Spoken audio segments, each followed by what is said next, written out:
Singapore University of Social Sciences has set up a new school of social work with refreshed curriculum to grow and sustain the local talent pool. This comes as the country needs 2,000 more social workers over the next 5 years to meet the needs of the population. The school currently takes in around 250 students across all its social work programs and wants to widen that pool. The new school will start operations in the third quarter of this year at the current campus along Clementi Road. The new school will develop and upskill more social workers as Singapore's population ages and its social issues grow more complex. SUSS Provost Robbie Goh says the school will allow students to explore more disciplines and expand the skills for mid-career development. The problems of social work profession are well known, and it's not going to be easy to address these concerns. The shortfall, the attrition, the perception, public perception, and the burnout. We hope that we can enlist, not just that we can do a better job and increase competencies through the school, but also to engage potential external stakeholders to partner with us. And for more on the new school, we have here our guest, Professor Robbie Goh, Provost at the Singapore University of Social Sciences. Professor Goh, welcome. It's good to see you tonight. Thank you for having me. So we already have a school offering social work degree programs at the National University of Singapore, right, Professor Goh? Yes. Why do we need another one at SUSS? Our school has been in existence since 2007. We are just going to pull it out of its present location within the S.R. Nathan School of Human Development and create it into a new school. So it's not a new program per se, it's just enhancing its capability. Our approach has always been slightly different in that we emphasize the practical elements and we emphasize industry readiness and integration of the students into the industry as soon as possible. You talk about enhancing capabilities. Talk to us about this refreshed curriculum. What does it comprise? Okay. We've reduced the major a little bit, so it's no longer so completely social work centric.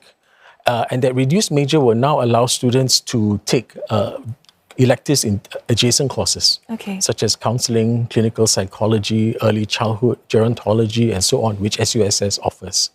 It will also, we are also going to curate certain concentrations, certain tracks for students to become more aligned to the particular subsectors within social work. So, for example, protection, elder care, disability social work, medical social work, and so on. Their choices will determine the practicum placements that they go into and will also allow them to explore the adjacent courses that make the most sense given the kinds of emphases that they choose. What kind of programs will the new school be able to provide for postgrad, undergrad programs and also part-timers then? That's a very good question. We hope to curate the continuing education pathways for these students so that it's not just going to be going deeper into social work, although some of them may want to do that, may choose to do that, but it's also going to go into two sets of disciplines. One will be the adjacent disciplines so that they can go deeper into, say, clinical psychology or counselling if they so choose.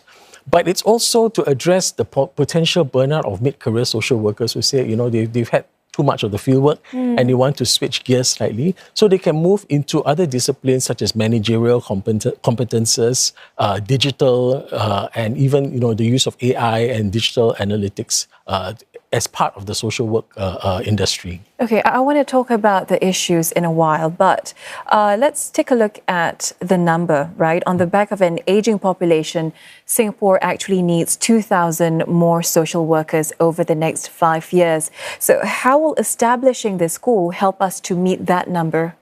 It won't be easy, I'll be honest. We have to try to increase the full qualification intake, both at the undergraduate level, full-time and part-time, as well as at the graduate level. But we'll also have to work very hard in the continuing education space and get people who want to switch gears mid-career to reskill them into social work. We have to try to make the industry as a whole more attractive so that we can improve the retention rate and hopefully get society interested and excited about social work as well and supporting the social workers. Because we are providing the space, we are providing the resources here, but how will having this school help to encourage more people to actually want to join the sector? Well, we think of it as a flagship program. Okay. that calls attention to the needs as well as the potential of the industry. Yeah? We hope that it will be, if nothing else, a moral boost to the students and to the industry, and also to the external stakeholders, whether it be in government or in private sector, who may want to come alongside and sponsor and enhance the program in various different ways as well. Prof, you said that the problems of social work profession, they're very well known. The shortfall, the attrition, public perception, the burnout. I'm curious, where does the problem lie within these issues? It's a very, very tough industry. It simply is, right? Anecdotally, I hear horror stories about how difficult it is for people in child protection, for example, the kind of horrendous circumstances that they have to deal with sometimes, and the difficulty of dealing with clients. Some of them face abuse from the clients or family members of the clients. There's a lack of understanding of the work and the role of social workers as well.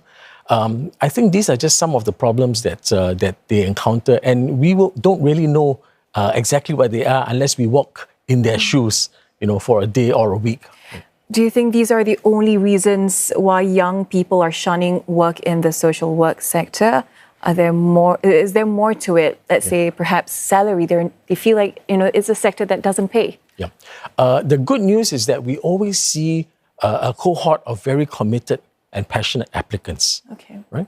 And I don't think they're in it for the money. So I don't think salaries is a primary issue.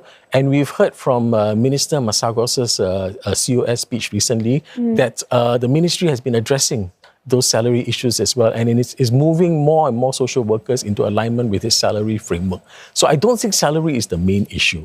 Nor do I think passion is the main issue. I really think it's the kind of working conditions and the support and also the career development opportunities and different pathways for workers in social work. You have to understand that some of them have been in this since their mid-20s, right? And they do this for just a couple of decades. By the time they reach mid-40s, they've been doing this for a couple of decades already. They may need a refresh. And the refresh may not just be doing more social work courses and going back into the field. It could be moving into these adjacent disciplines so that they can become clinical counselors and psychologists and early childhood people and pivot a little bit or go into management and leadership.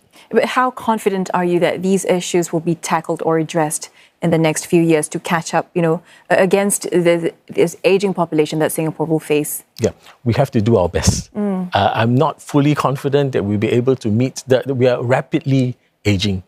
By 2030, we'll be a super aged society. 1 in 4 will be over 65, apparently. And it's coming faster than we can anticipate, really.